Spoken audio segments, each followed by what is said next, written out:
मतमोजणीच्या कामात दक्ष राहून मतमोजणी करावी असे निर्देश निवडणूक निर्णय अधिकारी तथा जिल्हाधिकारी योगेश कुंभेजकर यांनी दिले आहेत।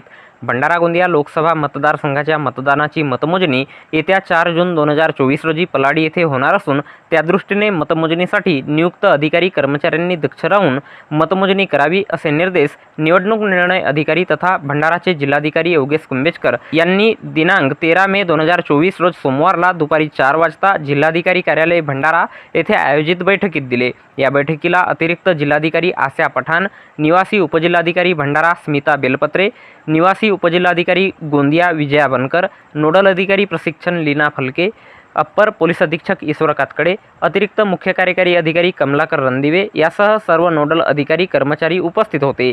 यावेळी मतमोजणीसाठी करावयाची टेबलनिहाय रचना, माध्यम कक्ष, सुरक्षा व्यवस्थेसाठी नियुक्त अधिकारी कर्मचारी, आपत्ती संबंधी नियंत्रण कक्ष, सहाय्यक निवडणूक निर्णय अधिकारी यांनी करावयाची पूर्वतयारी, भोजन व्यवस्था, मतमोजणी प्रक्रियेतील गोपनीयता याबाबत लीना फलके यांनी पीपीटीसह सादरीकरण केले। या मतमोजणी प्रक्रियेतील अधिकारी कर्मचाऱ्यांसाठी प्रथमोपचाराचे साहित्य आणि वैद्यकीय उपचार सुविधेबाबतही निर्देश देण्यात आले।